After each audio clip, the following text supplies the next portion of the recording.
Hi, I'm Alista. So today we are going to discuss feminism in contemporary media arts. So first of all, for the definition, feminism, the belief in social, economic, and political equality of the sexes. The belief that women are treated inequitably within a society which is organized to prioritize male viewpoints and concerns. Throughout most of Western history, public life was not reserved for women. For example, in medieval times, women were denied the right to own property, to study, to participate in public life. Even in 20th century, women cannot vote in Europe, and that some restrictions on women are still continuing today. Feminist movements seek to increase their access to equality in a male-dominant culture, like the right to vote, to hold public office, to work, to earn fair wages, to name a few. Feminist art movement in the 1960s aims to rewrite our mostly male-dominant art history through art. Artist Susan Lucy explained that the goal of feminist art was to influence cultural attitudes and transform stereotypes. Before feminism, female artists were denied exhibitions and gallery representation based on their gender on many occasions.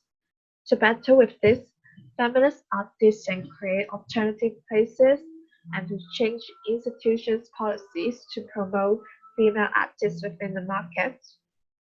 Feminist artists want to create a dialogue between the audience and the artwork through the inclusion of women's point of view, and they would like to bring reflection to the audience about social and political landscape. Yet, feminism and art have created spaces for thinking and rethinking the links between gender and creativity. And what's more, feminist artists were likely to create their work with alternative materials that were connected to the female gender, such as textiles or performers and video that which were little used by men. By expressing themselves through these non-traditional means, women sought to expand the definition of fine art and to incorporate a wider variety of artistic perspectives. And this is the video of Our Neither Woman by Kim Soja.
Neither woman is made up of 8 simultaneous project videos.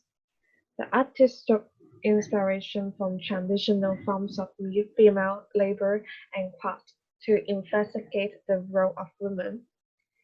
In the video, the artist stood absolutely still in various urban environments, wearing the same clothes, standing the same way. The artist visualized herself as a needle passing through the fabric of a place and its people, and the location in the work is the places of balance. The needle girl is a metaphoric function who links the city together as the needle can be an instrument of suture and healing.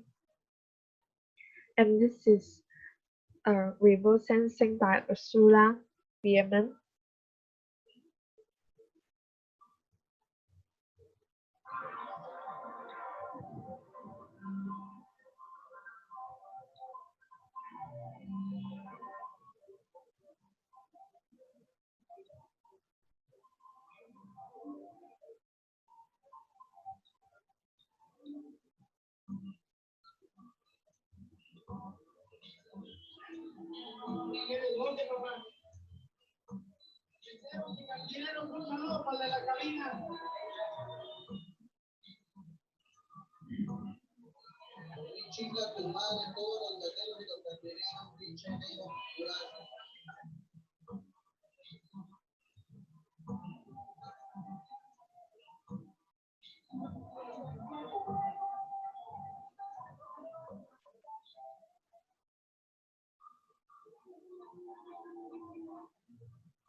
How can a technological geography be complemented with multiple counter-geographies that will map a gendered and possibly conflicting view of the world that can account for migration and cross-border circuits, illegal and illicit networks, alternative circuits of survival where women have emerged as key actors?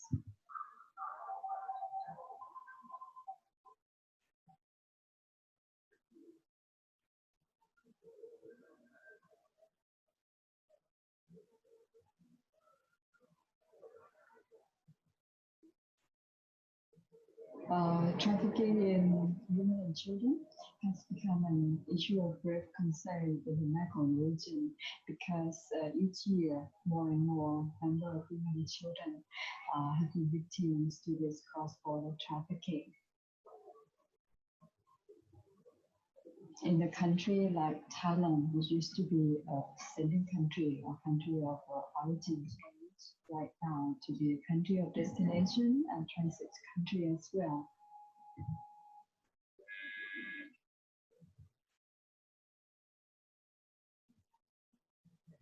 The video traced the journeys and reasons of women who travel across the globe for engaging in the sex industry.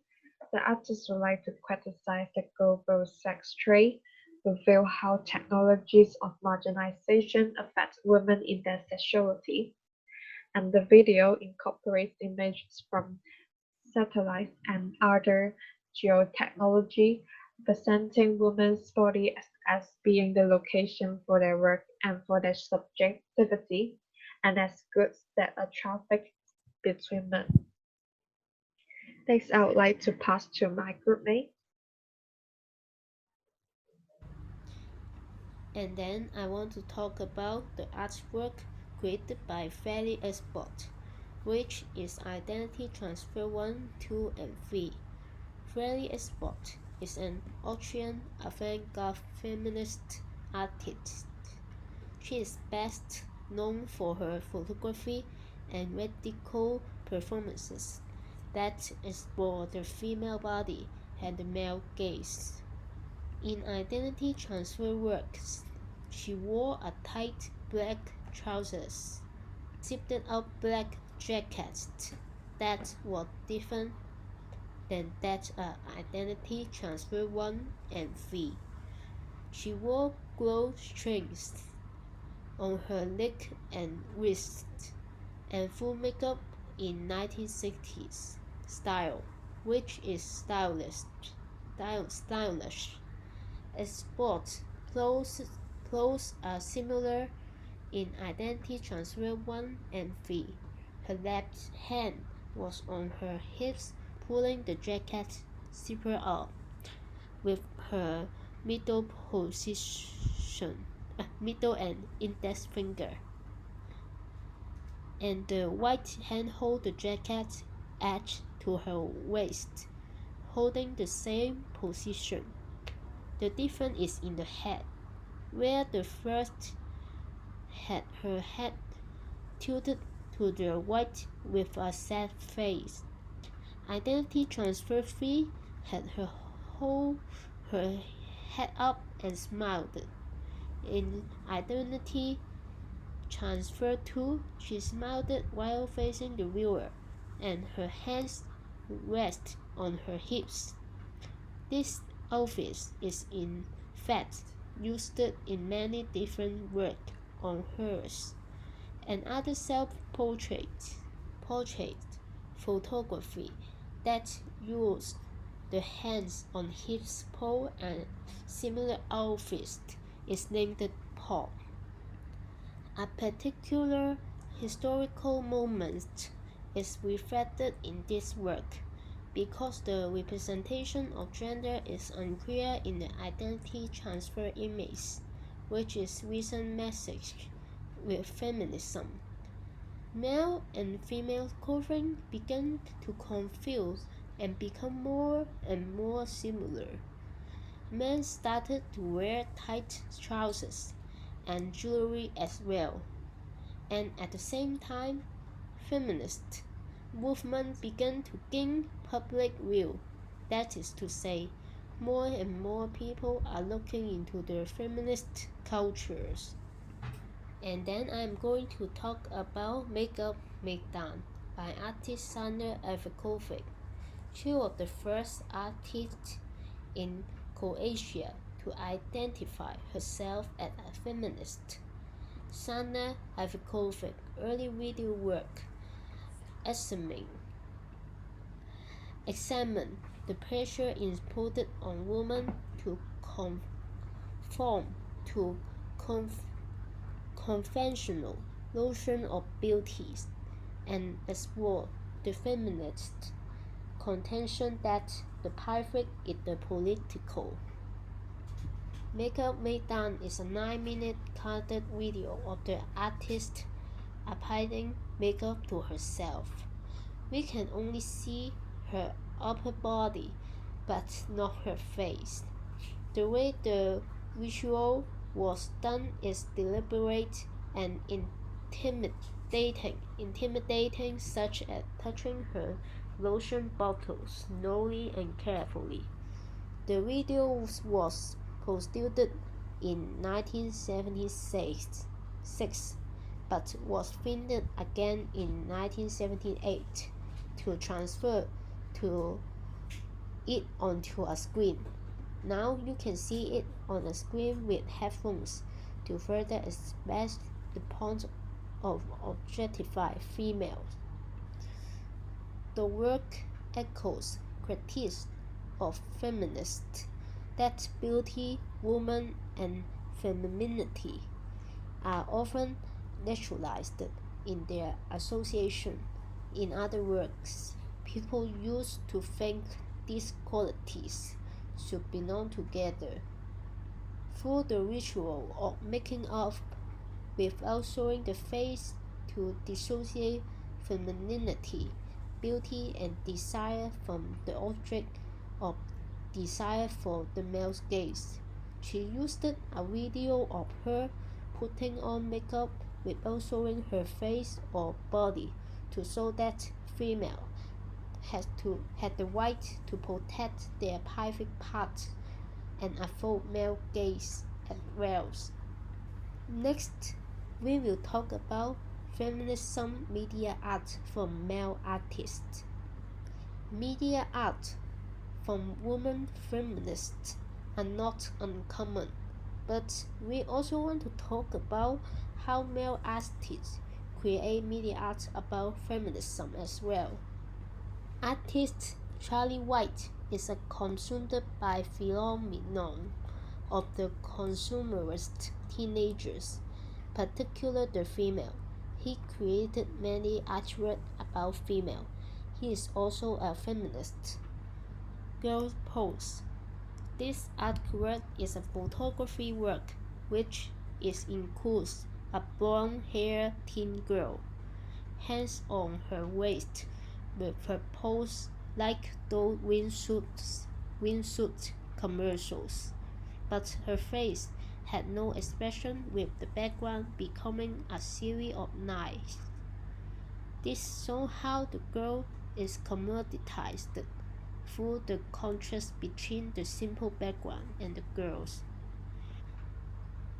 The background took away any other expression and leaving the viewer with nothing but the subject itself and the feel of the lack of presentation in fiction. This shows how teens are transformed into commodities and how their image has been changed into sexualized objects for male gaze and to fit the consumerism market. This also shows that the market is using teens as fetishized objects because he thinks that this phenomenon happens in the teens of both genders. He also took a photo named Boy Pose and taking away unnecessary backgrounds similar to girl pose. He wanted to say that male's gaze also happen on males as well, which is using the view of the outsider to see male gaze and commodification of female teens. He is also using his work to challenge the male-dominated market from the perspective of males. He believed in fair culture, meaning aesthetic, and can break through our perception of gender. No matter what gender you are, you can also be beautiful. He is a firm believer that both genders also suffering from intense lenticular gaze, and through this gaze, people are turning into products, objects, and desired. In conclusion, contemporary media art has become an effective medium for exploiting feminism to challenge the male-dominated market of art. This is because feminist artists have paid effort for the masses to acknowledge the achievement of female artists and make viewers to treat the artwork with dignity and equality. Through photography or cinematography, feminist artists record their own body or body of other females to discuss the topic of re-establishing our perception of the female body and judge the sociological phenomena of commoditized female form or the intense lenticular male gaze. Feminism is also discussed by male artists as the topics are getting more attention. However, they not only discuss about the objectification of female and male gaze, it also agrees that the phenomenon appears because of the desire of youth, and as such, both teenage female and boys face the same problem, which is slightly different. This is the end of our presentation.